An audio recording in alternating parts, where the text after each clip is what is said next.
en la cual estaremos hablando sobre la administración de las tablas en las bases de datos, ¿de acuerdo? E inicialmente queremos también hablar un poco sobre los tipos de datos que podemos tener en nuestros campos, ¿de acuerdo? Entonces, para crear una tabla debemos establecer no solamente el nombre de los campos, sino el tipo de datos que vamos a almacenar en esos campos, ¿de acuerdo? Entonces, vamos a iniciar con los números enteros, ¿de acuerdo? Tengo las siguientes posibilidades. Tengo tiny int, medium int y big int, ¿de acuerdo? Cada uno de ellos tiene un valor de bytes. Recordemos que un byte son 8 bits. Entonces, un byte, tiny int, almacenaría 8 bits, lo cual me permite un máximo de 255 valores, ¿verdad? Esto cuando no tiene signo. Recordemos que esta propiedad unsigned quiere decir sin signo. Entonces, iría de 0 a 255. Ahora bien, si yo tengo signed, o sea, colocando signo, puedo ir desde menos 128 hasta 127. Con small int, entonces el valor en bytes sería 2 bytes, o sea, 16 bits. Entonces, menor valor cuando tiene signo es menos 32.768 y mayor valor cuando tiene signo 32.767. El mayor valor sería 2 a la 16 menos 1, que sería 265.535 el número. Iría de 0 a 65.535 y así en adelante. Medium int, entonces también serían 3 bytes y estos son el menor valor teniendo signo, el menor valor sin signo y el mayor valor sin signo sería 16.777.215, ¿de acuerdo? 777.215. Bueno, no les voy a hablar específicamente de los valores, pero para que ustedes me entiendan, de acuerdo al tipo de entero que utilicemos, asimismo también será la capacidad del mismo, ¿de acuerdo? Entonces, por ejemplo, este big int tiene 2 elevado a la 64 menos 1, la capacidad. Es un número gigante, ni siquiera lo podemos escribir aquí, ¿de acuerdo? Entonces, importante recordar, la propiedad unsigned quiere decir sin signo, ¿de acuerdo? Entonces, avancemos. También podemos tener números decimales. Existen unos números decimales que pueden ser variables, que sería float y double, ¿de acuerdo? Float es el número que tiene coma flotante. Esto quiere decir que si nosotros declaramos un float 64, significa que él tiene en total 6 dígitos, de los cuales 4 van a ser decimales. Entonces, si nosotros incluimos el valor 76.00009, entonces él va a almacenar 76.001, ¿de acuerdo? Él ya redondea esta cifra, ¿de acuerdo? Entonces, el float tiene una precisión simple de hasta 4 bytes y el double tiene una precisión exacta. Si queremos un número, mucha precisión en nuestros datos, usamos double. Si necesitamos precisión, pero no tanto, usamos float, ¿de acuerdo? Ahora tenemos también los números decimales fijos, que sería el tipo decimal o numérico, que tiene una cantidad máxima de dígitos de hasta 65. Entonces, si yo declaro un decimal de 5 números, de los cuales 3 van a ser casillas decimales, entonces solo podemos almacenar desde menos 99.999 hasta 99.999. ¿De acuerdo? Aquí si tiene signo o no tiene signo, no afecta la aplicación de esta variable. ¿De acuerdo? También tenemos el bit propiamente dicho. Entonces el tipo bit puede almacenar hasta 64 bits. Entonces estamos hablando de la misma capacidad que vimos en los enteros, de 2 elevado a la 64, ¿verdad? De 2 por 10 a la 64. ¿De acuerdo? Entonces aquí, por ejemplo, si yo tengo bit igual a 1, puede ser 0 o 1. En un campo bit yo no puedo introducir otro valor, no puedo introducir 2, ni 3, ni nada por el estilo. Y un bit 3, entonces tengo las combinaciones de binarios. Para quienes conocen un poco de la tabla de binarios, entonces saben que este es el 0, este es el 1, el 2, el 3, el 4, el 5, el 6 y el 7. ¿De acuerdo? Bueno, avancemos. Ahora, estos campos numéricos tienen los siguientes atributos. La propiedad sign o unsigned, con signo o sin signo, como ya lo hablamos. Zero fill o zero fill llena los espacios con 0. Entonces, por ejemplo, si yo tengo declarado un entero de 5 y se lo almaceno con esa propiedad de zero fill, entonces ese 54 va a quedar escrito 00054. El problema con zero fill es que ocupa espacio de memoria para almacenar, ¿de acuerdo? Entonces hay casos en los cuales sí es necesario que tenga zero fill, hay otros casos en los cuales no. Autoincremento. Entonces existe un incremento secuencial, es un campo que va a aumentar, por ejemplo, se crea, no hay que hacer más nada y él solito va aumentando en el rango, en el intervalo de rangos que nosotros definamos, de 2 en 2, de 5 en 5, de 10 en 10, de 1000 en 1000, lo que ustedes quieran, ¿de acuerdo? Entonces aquí hay unos ejemplos. También tenemos un error que puede suceder que es out of range, que se presenta cuando los valores se salen de estos límites establecidos, ¿de acuerdo? Entonces, si nosotros declaramos un campo int 5 y de repente digitamos 1.350.824, ya tenemos 7 dígitos, ¿verdad? Entonces, ahí ya va a aparecernos el error out of range porque el campo no fue declarado así. Bien. Ahora también tenemos el tipo de datos de fecha y hora. Tenemos date, ¿verdad? Que es el más usado en SQL, que tiene el siguiente rango, viene desde el 1 de enero del año 1000 hasta el 31 de diciembre del año 9999, ¿de acuerdo? El orden de él es año, mes, día, ¿de acuerdo? Ese es el formato y así es como vamos a trabajar en nuestras tablas. Más adelante, cuando realicemos nuestros ejercicios, ustedes van a ver que mantenemos ese formato, año, mes, día, ¿de acuerdo? Siguiente está el datetime, ¿verdad? Que él ya no solamente nos almacena la fecha, sino que también nos almacena la hora. Entonces, este también es muy útil, sobre todo cuando se está trabajando con logs, ¿verdad? Que necesitamos saber en qué momento se hizo una actualización, en qué momento algún usuario modificó un archivo. Entonces, esto es muy importante, ¿de acuerdo? Timestamp, él ya tiene en consideración el cambio horario de cada país, de UTC, Universal Time Coordinated, ¿verdad? Entonces, él tiene un rango inferior porque pues, realmente no necesita tener algo mayor. ¿A qué me refiero? Que si, por ejemplo, vamos a programar una reunión, por ejemplo, estamos aquí en Brasil, digamos actualmente pues yo estoy en Brasil, y si vamos a programar una reunión con China, entonces pues lógicamente tenemos que hallar un horario en el cual podamos encontrarnos, que todo quede bien coordinado y no digamos, por ejemplo, son las 9 de la noche aquí y allá es las 9 de la mañana del otro día. Bueno, se podría hacer así, pero si la persona no sabe, la persona se va a reunir allá en un horario que no coincide. Entonces, esa es la idea. Porque hasta el 2038, pues nadie va a programar una reunión, ¿verdad? Para el 2038, desde ahorita. Digamos, esto es algo que tal vez solo se ve en las películas, ¿de acuerdo? Siguiente, el tipo time almacenas únicamente como las horas. Entonces, pues, digamos, uno realmente el día tiene 24 horas, entonces tener un rango de 838 a 800, de menos 838 a 839, pues tal vez no tenga mucha utilidad. Para eso se usa daytime y de repente se selecciona las horas que se necesitan. Pero bueno, es un campo que existe, no vamos a entrar a polemizar sobre él. Está también year, ¿verdad? Que puede expresarse en formato de 2 o 4 dígitos y cuando se expresa en formato de 2 dígitos, pues lo separa como dividiendo un decimal, pero pues también no tiene mucha aplicación únicamente hacerlo así, ¿de acuerdo? Para eso existe date, o sea, date es muy versátil.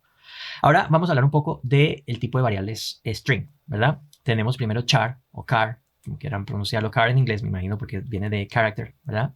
Entonces, pero hablemos char. Cadena de caracteres con valor fijo de 0 a 255.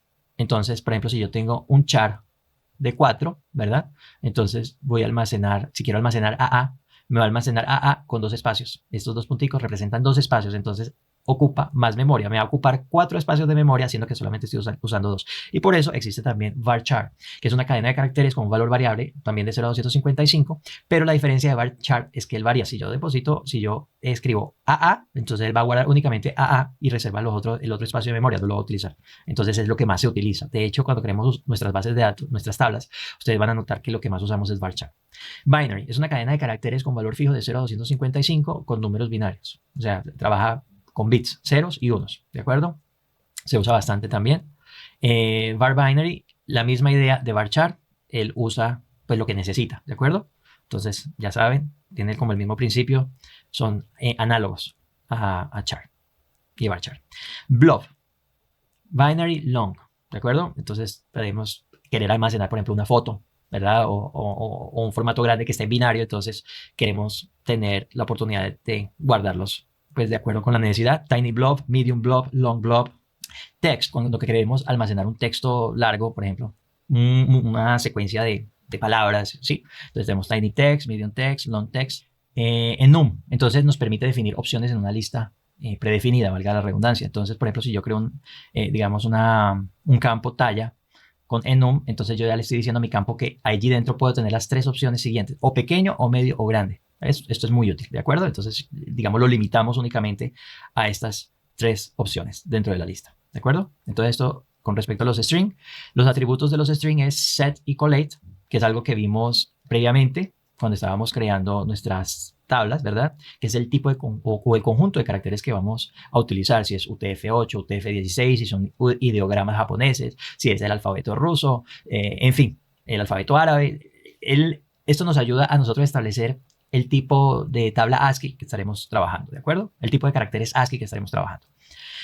También, finalmente, tenemos los campos espaciales. Hoy en día todos quieren saber de mapas. Hoy en día muchos aplicativos en Internet trabajan con localización espacial. Siempre nos preguntan que quieren saber nuestra localización y etcétera. Ustedes ya saben de lo que estoy hablando. Entonces aquí yo puse pues, GPS, digamos Global Positioning System. Claro, lógicamente, pues hay que almacenar coordenadas. Entonces tenemos las siguientes opciones. Tenemos Point, es el más utilizado porque almacena la coordenada exacta. Entonces un punto geográfico lo almacena tal cual y ahí necesitamos toda la precisión posible del caso. Entonces, muy útil. Geometry y Polygon son campos espaciales que se relacionan con el área y Line String es como una línea, ¿de acuerdo? Entonces, en una dimensión, Geometry, Polygon, dos dimensiones y Point es un punto específico, ¿de acuerdo? Entonces, básicamente, esto es de manera general el tipo de variables que podemos trabajar en SQL y encuentran otro tipo de variables, pero, digamos, son tipos de datos que tal vez no usemos. Sin embargo, esto es como lo principal que conozcamos en cuanto a tipos de datos, ¿de acuerdo? Entonces, hasta el próximo video.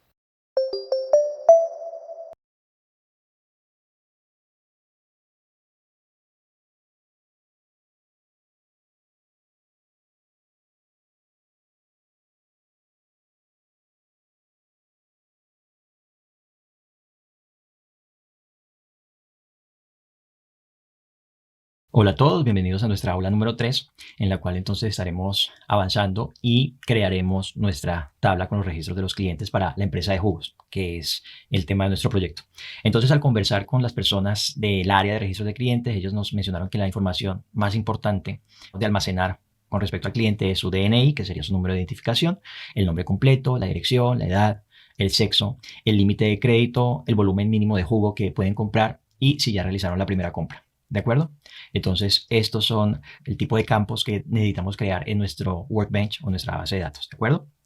Entonces, para ello, yo previamente creé un notepad, un archivo de notas en el cual, digamos, identifiqué que era necesario tener las siguientes columnas. Entonces, yo ya las tengo aquí escritas para facilitar mi visualización a la hora de utilizarlas en Workbench.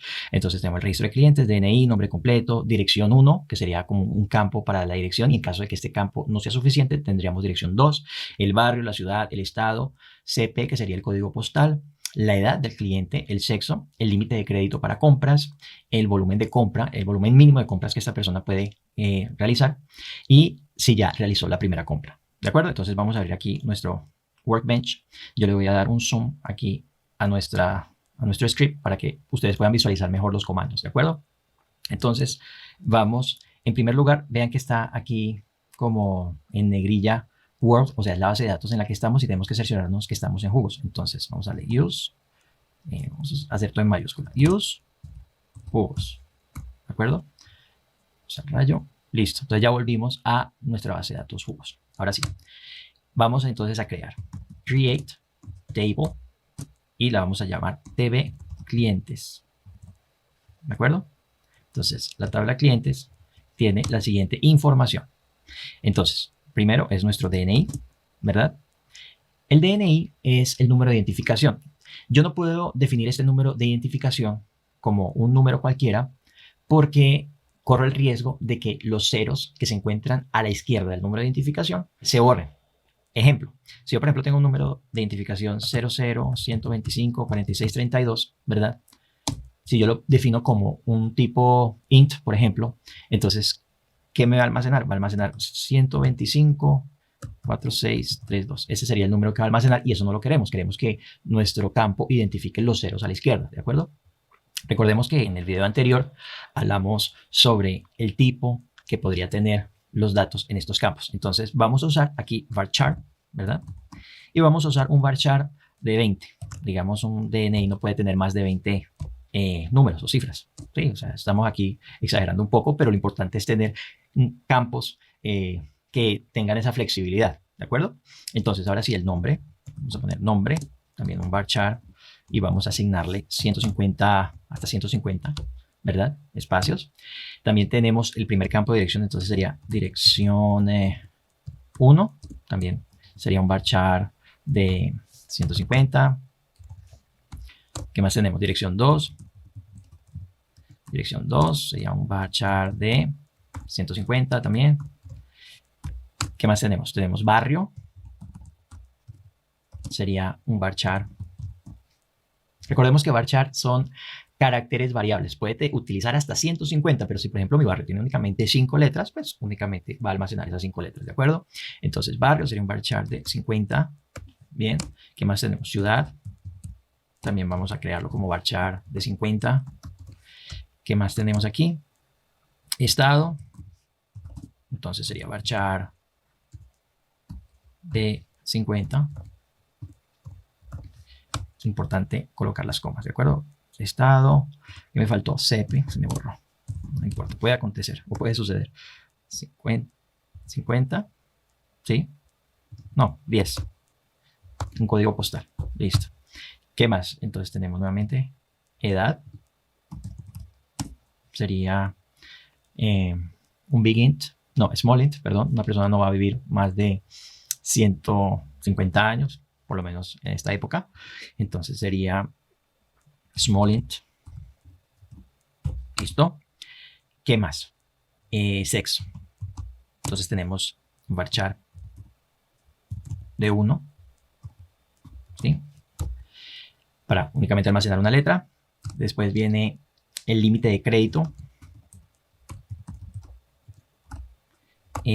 Aquí, bueno, yo podría colocarlo como un float y separar, establecer que de 10 casillas me establezca 2 como para cifras decimales, porque como bien sabemos, cuando hablamos de moneda tenemos pues siempre el valor real en pesos y el número de centavos, ¿verdad? El valor de los centavos o la cantidad de centavos, que serían máximo 2. Entonces yo podría poner, por ejemplo, aquí float, colocar 10 y 2, ¿sí? Pero pues realmente esto tiene que ver más es como con la exhibición de mis datos.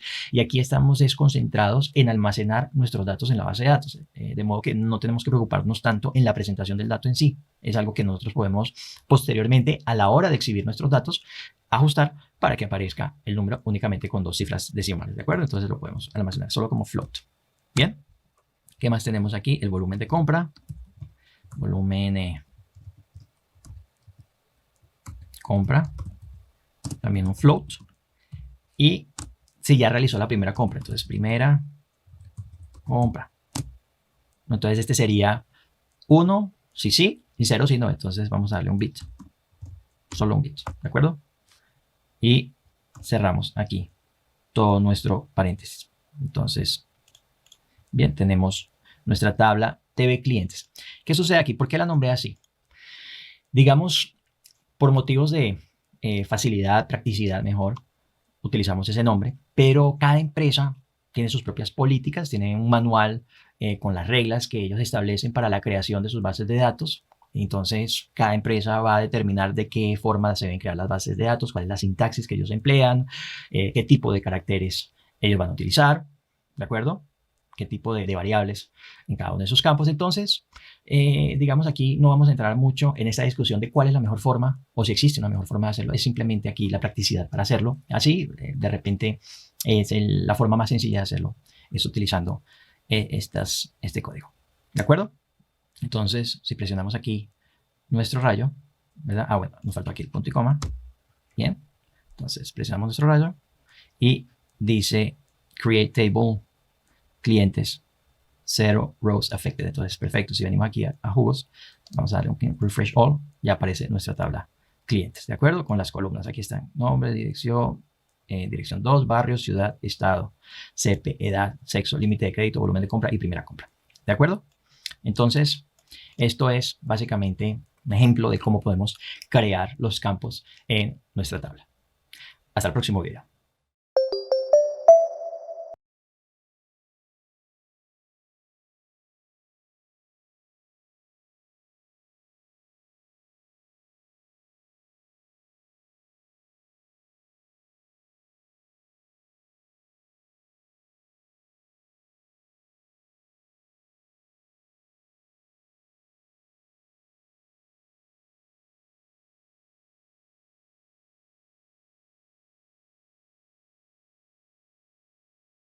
Bueno, ya vimos entonces que nuestra empresa tiene su registro de clientes y ahora como empresa tenemos una serie de productos que queremos venderles a nuestros clientes, ¿de acuerdo?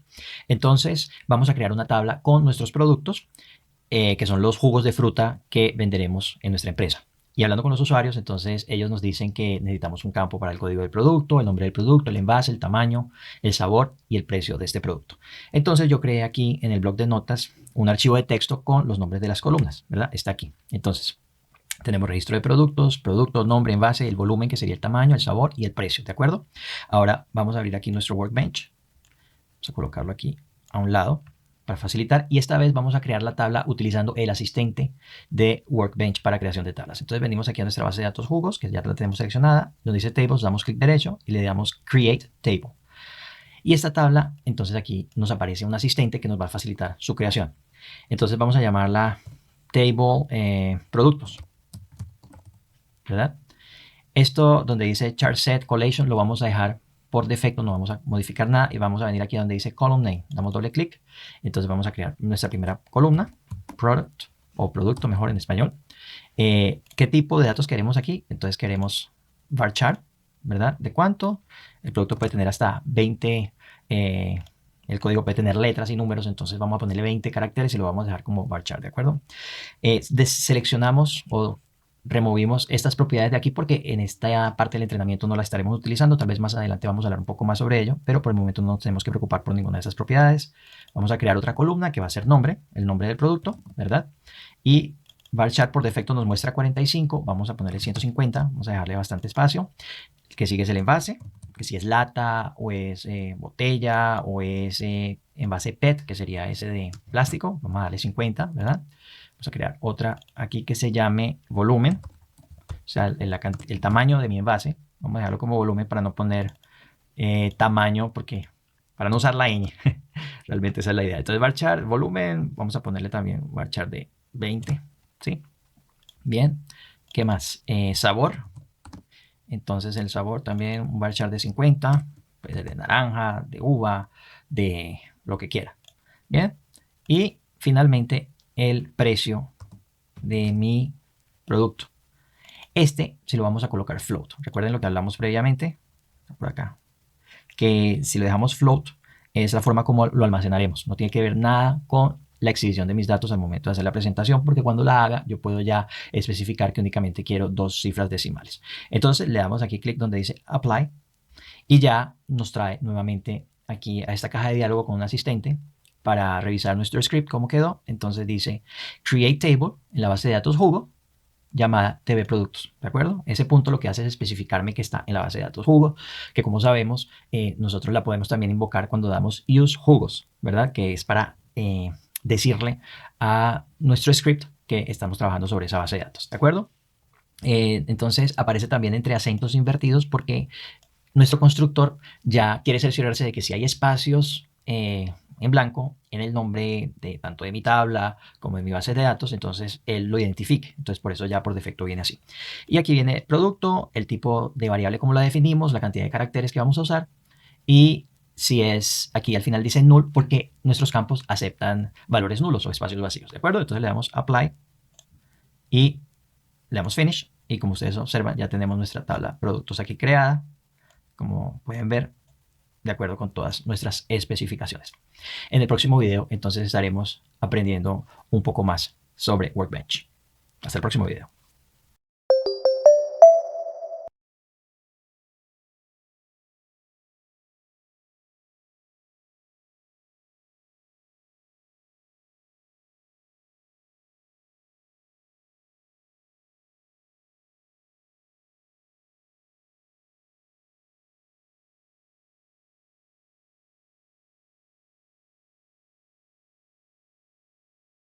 Y bueno, ya hemos aprendido entonces a crear nuestras tablas, ¿verdad? Tanto usando el comando o los comandos, nuestro script, y también utilizando el asistente aquí a través de Workbench, pero en este momento vamos a aprender a eliminarlas, ¿de acuerdo? Entonces, eliminar una tabla es un procedimiento delicado, puede ser peligroso porque podríamos estar eliminando información relevante. Entonces es una ejecución en la cual debemos ser cuidadosos a la hora de realizarla. Hay casos en los cuales, digamos, nuestras tablas se encuentran, digamos, relacionadas con las otras, ¿verdad? Las estamos utilizando. Entonces, en estos casos, por ser una base de datos relacional, SQL no nos permite eliminar esa tabla. La tabla debe estar totalmente, digamos, de cierta forma, digamos, independiente, que no se esté usando para ningún tipo de actividad, ¿cierto? Para así poderla eliminar. Entonces, si ella está desvinculada, vamos a decirlo así, de otras tablas, podemos proceder a eliminarla y vuelvo a repetir, puede ser peligroso, entonces mucha cautela al hacerlo. Como vamos a usar aquí nuestra tabla de clientes y nuestra tabla de productos, entonces queremos crear dos tablas más para hacer el ejemplo, tanto por líneas de comando como por el asistente, de cómo se puede eliminar las tablas. Entonces vamos a crear una tabla de clientes y vamos a ponerle simplemente un 2, ¿verdad? Y vamos a rodar aquí nuestro comando con el rayo. Entonces create table, listo. Y vamos a crear la número 3. Seleccionamos nuevamente y presionamos el rayo. Perfecto. Si venimos aquí y le damos un refresh all, entonces ya me muestra table clientes 3 y table clientes 2, que fueron las que acabamos de crear. Ahora bien, vamos a eliminarlas. Entonces, la primera forma utilizando Workbench sería venir aquí, por ejemplo, a tabla de clientes 2, clic derecho y dice drop table. Damos clic. Entonces, si queremos confirmar, le damos clic aquí en drop now, ¿verdad? Y se ha eliminado. Ustedes pueden ver aquí el output, drop table, set rows affected, o sea, perfecto. Aquí este chulito se dice en Colombia, pero bueno, en otros países ustedes lo pueden llamar como quieran, checkmark, nos muestra que realmente pues fue eliminado, ¿de acuerdo? Y si le doy un refresh aquí, ya no me aparece mi tabla 2, y para hacerlo por líneas de comando, entonces vamos a crear un nuevo script y vamos a darle drop table tb clientes 3. Ella me muestra aquí por defecto, esta es la que quiero eliminar, entonces table clientes 3, ¿de acuerdo? Punto y coma, y presionamos el rayo y elimina nuestras tablas. Damos un refresh, ya no aparecen más en nuestra base de datos. De modo que son estos dos mecanismos, uno a través aquí de Workbench, clic derecho, drop table, y el otro a través de nuestra línea de comando dando drop table y el nombre de la tabla. ¿De acuerdo? Entonces, hasta el próximo video.